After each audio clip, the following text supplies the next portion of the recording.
Hoje vamos dar início a mais uma disciplina do nosso curso de Licenciatura em Matemática, com a disciplina de Cálculo 1.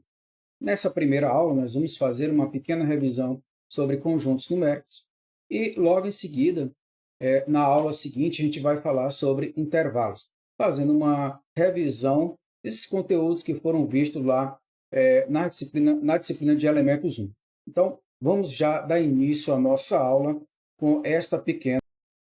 Começamos assim a nossa revisão falando sobre conjuntos numéricos. E o primeiro conjunto numérico que a gente viu foi a respeito do conjunto dos números naturais, que é representado pelo símbolo de n e é formado pelos números 0, 1, 2, 3 e aí segue. Bom, algumas propriedades importantes a respeito dos números naturais está vinculada à adição e à multiplicação. No conjunto dos números naturais estão definidas duas operações fundamentais, a adição e a multiplicação, com as seguintes propriedades. Lembrando que o A, B e C são números naturais. A primeira propriedade é a associativa da adição, onde se eu tenho A mais B somado com C, a mesma coisa de escrever A, e eu teria a soma de A mais B. Portanto, aqui você pode concluir que, eu posso concluir que, se eu somar primeiramente A mais B, depois pego o resultado e somo com C, é a mesma coisa de eu começar somando B mais C e depois somar com A. Me dá o mesmo resultado. Já na segunda propriedade, é a propriedade comutativa.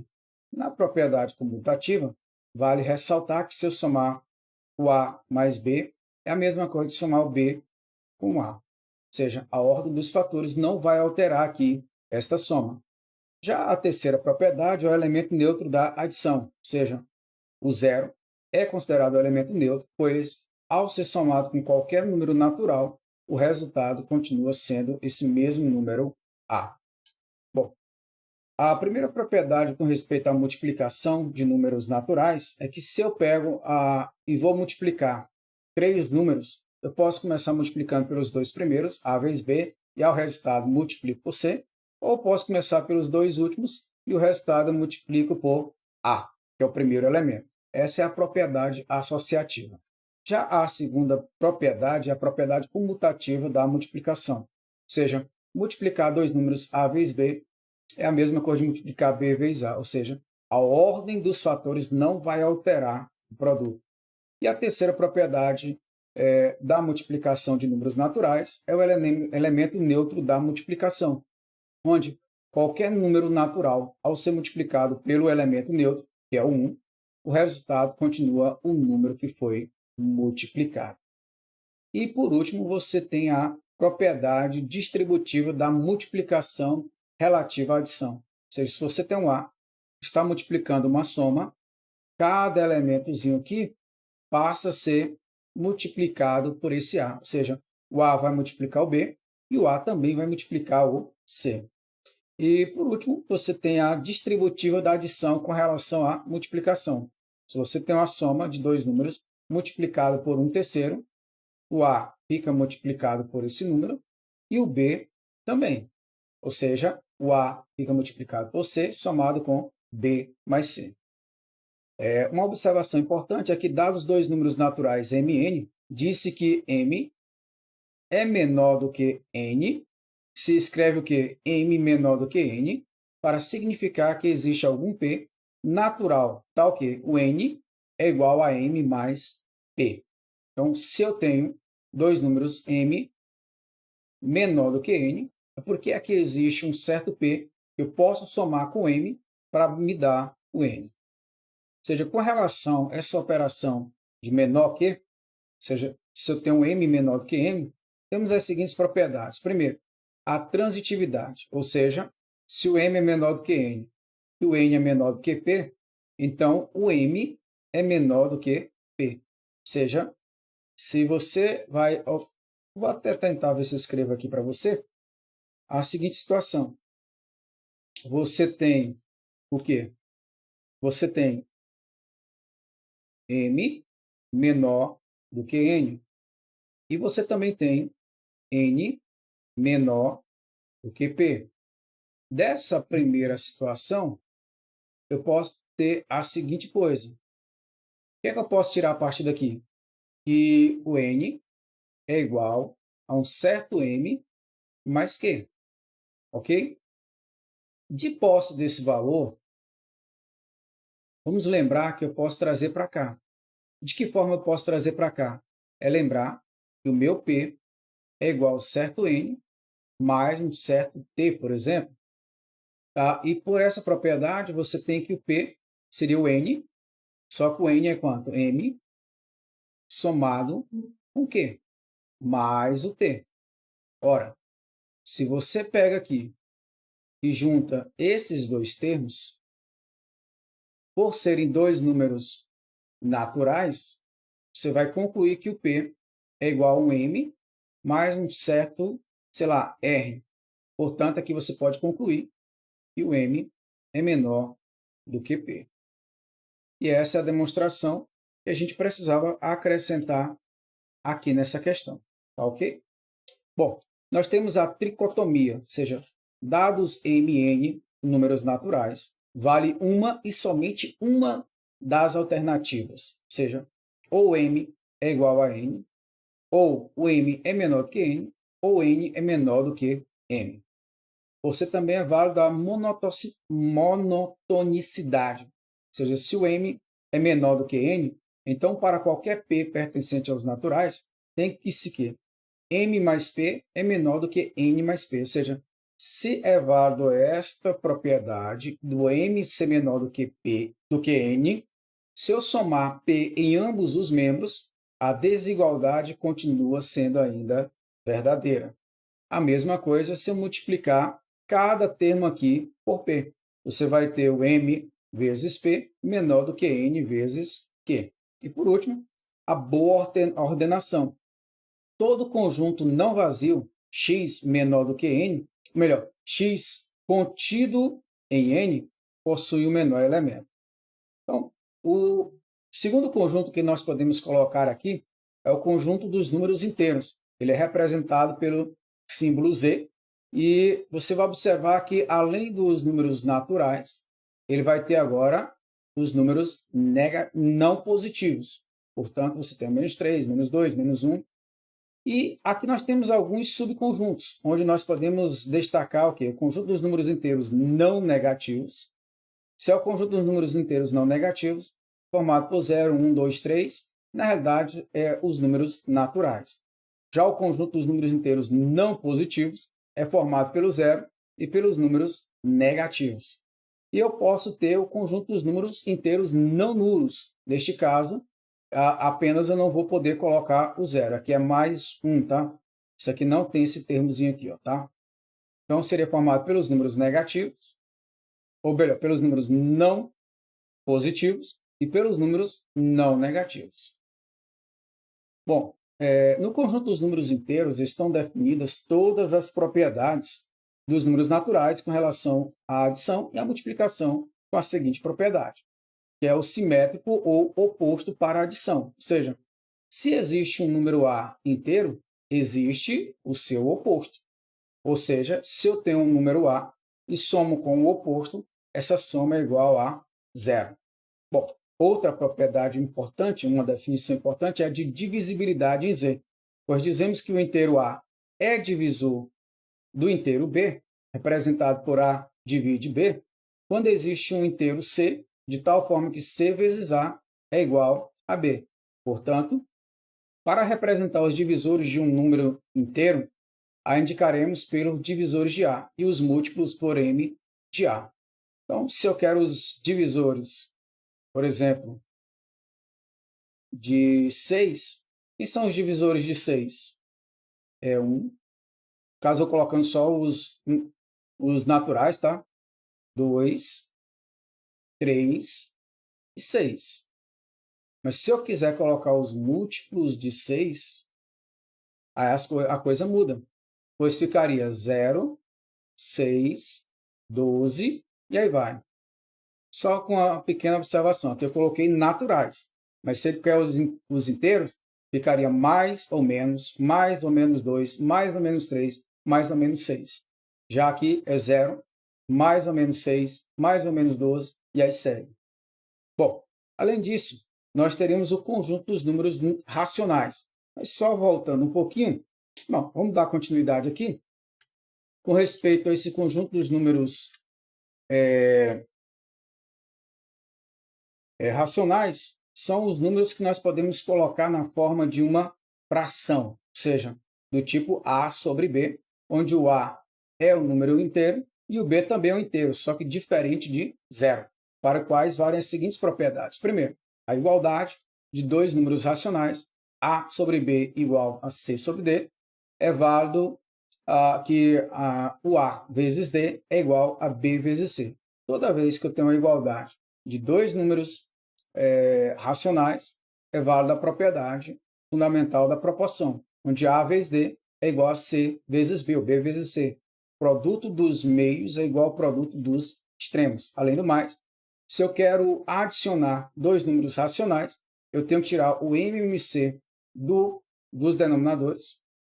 E aí você vai pegar BD, que seria o MMC, BD dividido por B dá D vezes A, AD, mais BD dividido por D dá B vezes C, BC. Portanto, somar A sobre B mais C sobre D é a mesma coisa de escrever AB mais AD, mais BC sobre BD. Neste caso, vamos para a terceira propriedade, onde é válido a multiplicação. Aqui, nesse caso, vou cancelar, porque está colocado de forma errada.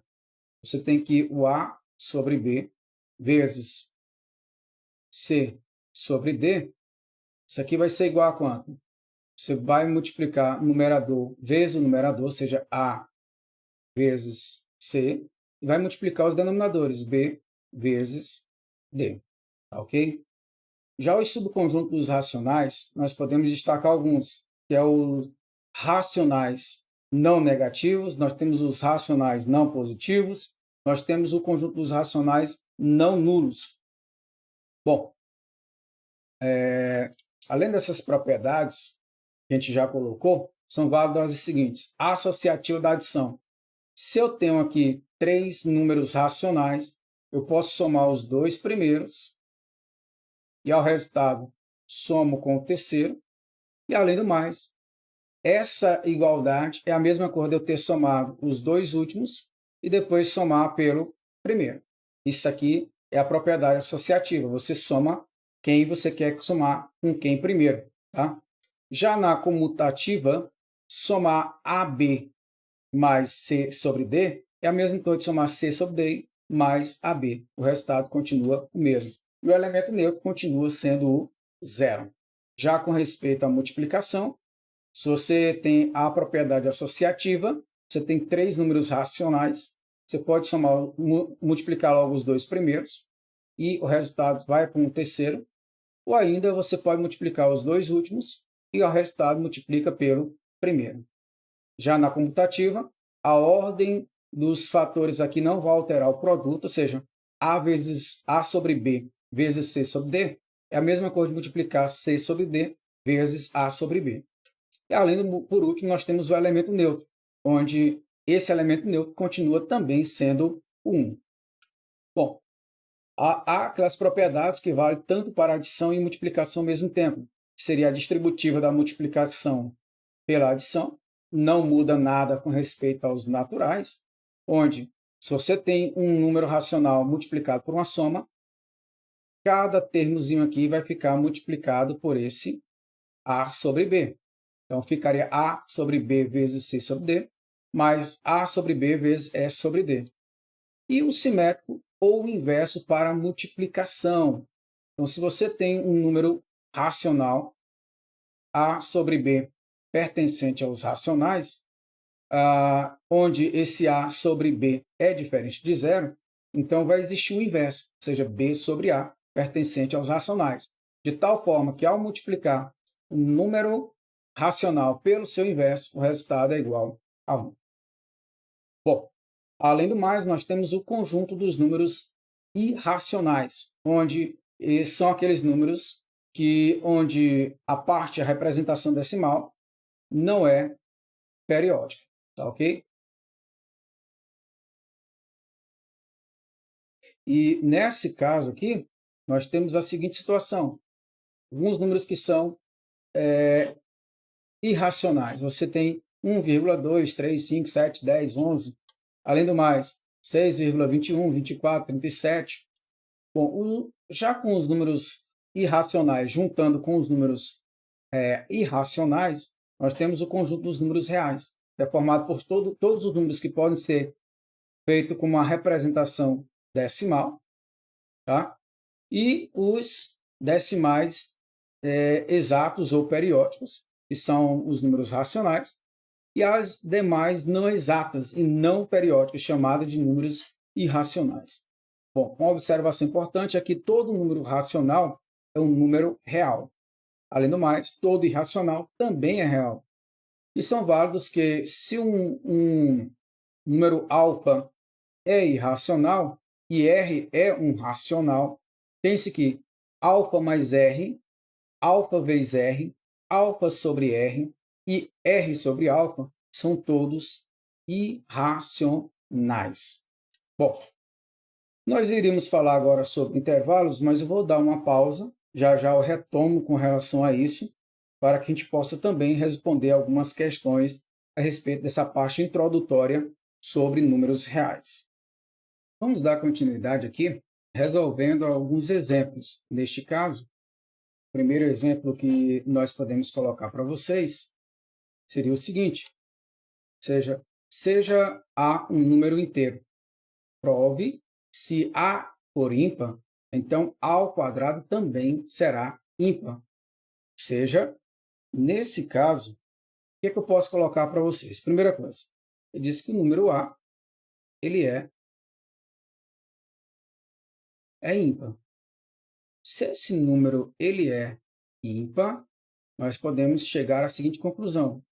Ele pode ser escrito de que forma? 2k mais 1. Ora, aqui eu sei que 2k mais 1 é um número ímpar. Portanto, como ele quer saber com respeito a a ao quadrado, eu tenho que a ao quadrado é a mesma coisa de escrever o quê? 2k mais 1 ao quadrado seria igual, lembrando que aqui é o quadrado da soma de dois termos, onde você pode escrever 4k ao quadrado, seja 2k ao quadrado, dá 4k ao quadrado, mais duas vezes o 2k vezes 1 dá 4k, mais 1 ao quadrado é 1.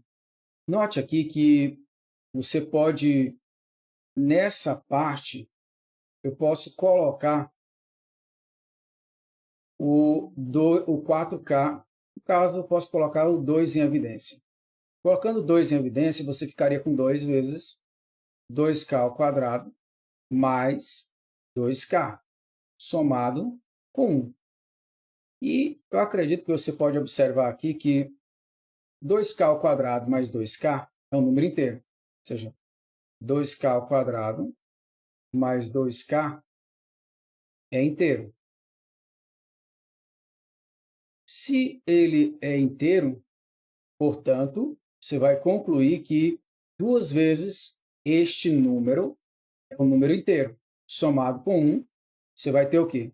Duas vezes qualquer número vai dar um número par. Portanto, aqui você vai concluir que essa expressão ao quadrado ela é duas vezes um certo número, t, que é inteiro, somado com 1. Ora, você pode concluir que esse termo, duas vezes t, é par. E qualquer número par somado com 1 me dá esse número. Ele vai ser o quê? Ímpar. Portanto, você pode concluir, nesse caso, que o número ao quadrado também é ímpar, como foi colocado.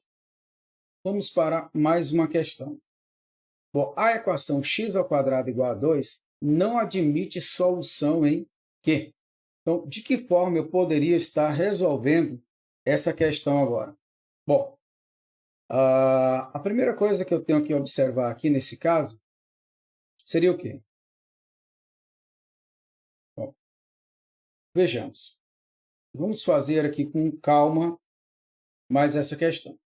Então, A primeira coisa que eu vou observar é que, como ele coloca para você aqui, que esse número não admite solução em Q.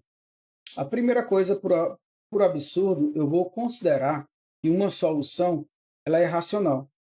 Se eu vou considerar que uma solução ela é racional, é porque existe um A sobre B que pertence aos racionais, de tal forma que eu posso dizer que A sobre B ao quadrado é igual a 2. Isso vai implicar em quê? Que A ao quadrado sobre B ao quadrado é igual a 2 vezes a 2. Ou seja, você ainda pode concluir aqui ainda que A ao quadrado é igual a 2 vezes B ao quadrado. Ok? Se isto é verdade, eu posso,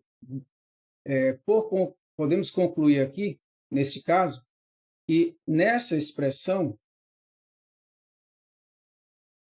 o A ao quadrado, ele é o quê? Pá.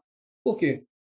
Como A ao quadrado é 2 vezes B ao quadrado, como considerando um B um número inteiro, portanto, 2 vezes B ao quadrado é um número par. Portanto, desta informação, concluo que o A também é par. Se esse A é par, ora, se o A é par,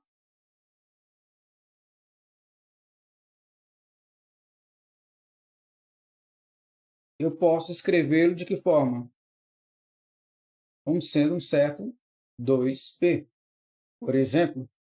E, neste caso, você vai concluir a seguinte coisa, e A ao quadrado é igual a 4P ao quadrado, ok? Só que A ao quadrado já é igual a 2B ao quadrado. Portanto, nós podemos escrever aqui e como eu poderia colocar aqui agora? 4P ao quadrado é igual a 2B ao quadrado. Ou seja, 2P ao quadrado é igual a B ao quadrado. Ou seja, aqui você também está afirmando que B também é par. Se B ao quadrado é par, você tem aqui nesse caso que, como é que eu poderia escrever aqui? Que B também é par. Ora, se A é par e B também é par, ou seja, os dois números são pares. Portanto, eles são redutíveis. Se eles são redutíveis, A sobre B não pode ser uma raiz dessa expressão. Ou seja, você vai olhar que A sobre B é redutível, pois tanto A como B são pares. Mas quando eu tomo um número aqui, como sendo a raiz, ela não poderia chegar a essa conclusão, porque ela seria, no caso, uma fração irredutível. Se eu encontrei o A e o B pares, é porque eu posso reduzi-los. Se eu posso reduzi-los, eu não posso tê-los como solução. Vamos para a próxima questão. Vamos ver se dá tempo aqui a gente responder. Quaisquer que sejam os reais x, y, z e w, e x menor ou igual do que y e z menor ou igual do que w, isso implica dizer que x mais z é menor ou igual do que y mais w. Ou seja, propriedades que, somando-se membro a membro, desigualdades do mesmo sentido, obtém-se outra de sentido contrário, né? Ou, do mesmo sentido. Portanto, vejamos aqui qual a solução que nós vamos encontrar para essa questão, ok? Então, vamos aqui para mais uma solução que nós precisamos procurar. A primeira coisa que nós temos é que o x menor ou igual, rapidinho aqui, deixa eu tentar ver novamente, do que y. E eu tenho que z é menor ou igual do que w. De cada uma dessa situação, da primeira situação, eu posso concluir a seguinte coisa. Que existe um certo p, onde o y é igual a x mais p. Dessa segunda situação, eu posso concluir para você que w seria igual a um z mais um certo q. Ora, eu posso concluir a partir dessas informações que, se eu pegar y mais w, seria igual a quem é o y? X mais p. Quem é o w? Z mais q. Ora, eu posso reorganizar esses termos. Y mais w seria igual a x mais z, somado com quem? P mais q. Esse número aqui, você vai notar que é uma soma de números inteiros. Portanto, eu posso tomar os pares y mais w e o par x mais z, como está somado com o inteiro, eu posso afirmar para você que x mais z é menor ou igual do que y mais w. Seria aquilo que a gente queria demonstrar, tá ok? Bom, e para encerrar, nós temos quaisquer que sejam os números reais x, y e z, se eu tenho x mais y igual a y mais z, então isso aqui é verdade que x é igual a y. Essa propriedade, ela é também chamada de cancelamento, tá?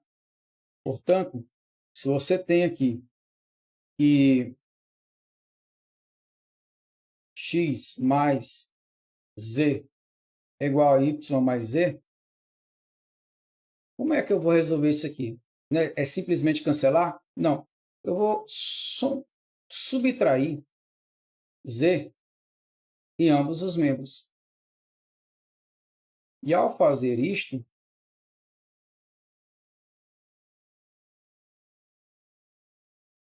você vai observar que eu posso associar esses dois números. Lembrando, uma das propriedades que a gente mostrou para você é que se eu estou somando dois números e eles são opostos, essa soma vai ficar igual a zero. Aqui é a mesma coisa. Se eu estou somando z menos com o seu oposto, aqui também dá zero. Portanto, x somado com o elemento neutro é x, y com o elemento neutro é y. E eu demonstro aquilo que eu queria demonstrar. Portanto, eu vou parar por aqui a nossa aula. Fico nesse ponto. Na próxima aula, a gente fala sobre intervalos e já respondemos algumas questões para vocês. Portanto, dou por encerrada essa aula e até a próxima aula.